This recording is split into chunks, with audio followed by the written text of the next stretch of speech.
Hello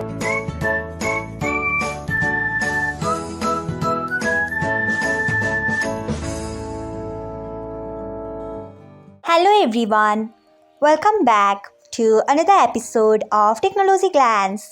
Today, in this video, I am going to guide you through how you can change video quality preference on mobile network to data saver on YouTube.